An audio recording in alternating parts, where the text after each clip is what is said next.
There's lots of pests in the garden that we can simply just observe and hope that they kind of have nature take care of them. However, whitefly is not usually one of those. And it's typically because we're dealing with greenhouse whitefly and Bemisia whitefly, which are non-native species in a lot of the areas that you're watching from. So those whitefly are infecting your plants in the absence of natural predators, or at least predators that are very specific to those species. So in this video, what we're going to do is talk about whitefly and how to control them quickly and effectively so they don't take over your yard. I'm David Spencer. Welcome to Gardening with Bugs.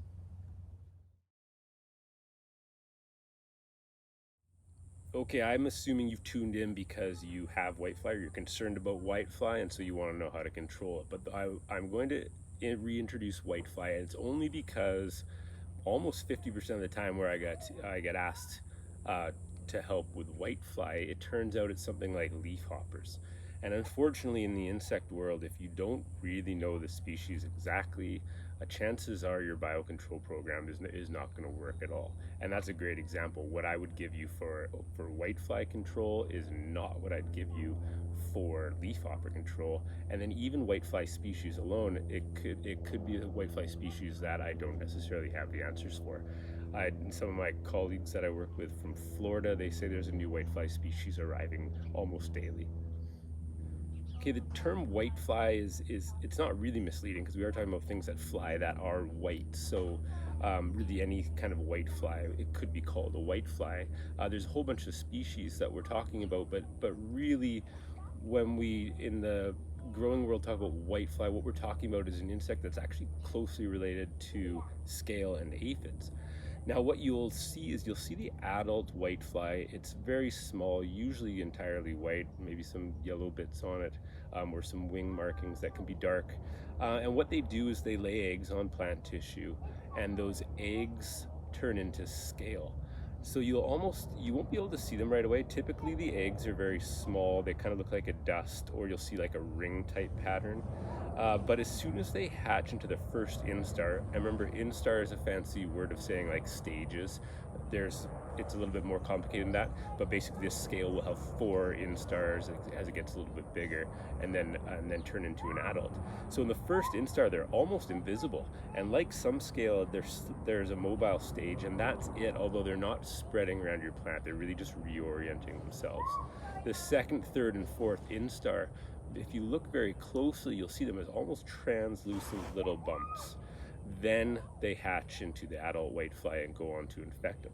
Now the problem with these whitefly is that they can lay hundreds of eggs. Each adult can lay hundreds of eggs, and when the temperature is warm, it's like summer, or even actually towards the end of the summer, they'll live a little bit longer, which gives them an opportunity to lay more eggs, or at least you see it more as a problem because you see more adults that are living a little bit longer.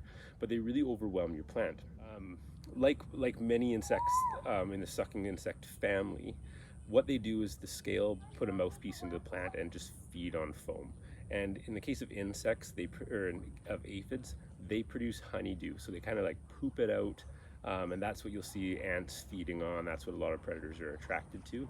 Scale, which are closely related, obviously we call the whitefly instars scales, so whitefly scale. They're so closely related, but instead of pooping out honeydew, most scale do a combination of poo and the waxy coating, which actually protects them. So in the case of whitefly, they're not really building that coating. They're more like an aphid that's producing honeydew. And that's really what's going to kill your plant. Like, yes, you could, in theory, overload a plant with so much whitefly, and the scale would be drawing so much phloem or sap out of that plant that the plant eventually just can't really transpire. It's not getting enough uptake from the roots to sustain itself, and it'll die. But what it really is it's the honeydew that leads to a secondary infection. So when whitefly is bad, you'll see that sheen. Same with aphids, you'll see that sheen on the leaves, and that's the honeydew making them look wet. It's sticky. Eventually those will get mildews, and it's the mildew infection that will kill off the plant. So the reason why whitefly is so important to control here is, as I mentioned, greenhouse whitefly and Bemisia, without their natural predators, they can multiply extremely quickly. They will, especially something like your cucurbits, so all your melons and squashes, all the solanaceae, so your tomatoes, eggplants, peppers, all those plants tend to really take a beating from both Mimisia and greenhouse whitefly, and it's those ones that you'll see very rapid decline, really crappy looking leaves, and that's something what you need to do. That's something that you need to take care of. Now, of course, with honeydew, the number one thing you can do is just rinse it off with water. It's water soluble, so I usually suggest, especially for time reasons, just to kind of lightly rinse the plants, rinse the next one, and then go back and do it again. And at that time, you've had a chance to dissolve a bit of it, and the second rinse will wash it off. Now, that's going to save your plant in the short term, but you still need to get rid of those whitefly. So here's the best thing you can do. And unfortunately, it does require buying something, and it's buying beneficial insects. Now, one of them is almost a standalone product. It's the cheapest and it's the only one you need. So that's basically the one that I start with and encourage everyone to do, and that's Encarsia formosa. It's a near microscopic wasp that parasitizes whitefly and whitefly only. And it really specializes in greenhouse whitefly, but it can and does control Bemisia whitefly as well. This is the number one product that commercial growers use to control whitefly in anything: tropical crops, ornamentals, and agriculture as well. And Encarsia formosa is so important because it's 100% female. You get it in these little cards of pupa. So in each little tag like this, there's 100 pupa. There's actually about 125. And from, of course, Applied Bionomics, they have the best hatch rate and the greatest range because they're never refrigerated or frozen. So these guys, as soon as they go to work, they will eat up to 3 whitefly scale a day and parasitize 5, so you get an immediate impact. And everyone that's parasitized means that their egg is laid inside the whitefly scale and it develops along with the whitefly. It turns black, so it's really easy for you to see it, and then the new wasp emerges and carries on the same life cycle. So this one, don't go after Erotmaceris, which is another whitefly parasitoid, and the reason being is that Encarsia is so good. Erotmaceris, it's 50-50 male and female, so right away you don't get the same impact. So price per price, it's not the same thing. It is interesting because it parasitizes more so the second instar, and Encarsia formosa tends to parasitize, or at least has successful parasitism of the third instar. So in some crops, like really just fast growing ones like indoor cucumber or tomato, they can work simultaneously as long as you're not pruning up the bottom leaves and getting rid of those pupa as well, because they'll be on different parts of the plant attacking different whitefly stages. But anytime they're introduced together, they actually compete with one another. They try to parasitize the same whitefly. You actually get way less bang for your buck. So always go with Encarsia formosa. Now, in really bad infestations, we recommend the beetle. So remember, everybody talks about ladybugs as being red, but ladybug, lady beetle, ladybird is the same term for all the coccinellid beetles. So this is a coccinellid beetle. It's Delphastus catalinae, and it's tiny, it's black. The females have a red face. They all have a red underside. It is a whitefly destroyer. It really only eats whitefly. It eats the whitefly eggs first and then kind of works up the life cycle. So if you release these and wherever you find them, that's where the whitefly have just laid their eggs for sure. They're very good at finding them by smell, and they're even better at eating them. So those two things, believe it or not, are all you need. And really you only need Encarsia formosa for like 99% of the time. So these cards, they can run anywhere from like $10 to $20. That's 1,000 of them. You just hang them up. Typically in a greenhouse, you're on a weekly cycle because you'll never get all the scale. It's usually clippings that come in that have the scale on them. So you can go like bi-weekly or weekly applications, very small. But in your yard, you got to think of it more like a classical biocontrol program. So you have whitefly. You're going to introduce a very small amount of beneficial insects as soon as the weather warms up and the whitefly arrive, and they'll just go to work and they'll multiply with the population throughout the summer. You should not have to reapply beneficial insects if you're applying the right beneficial to the right pest at the right time.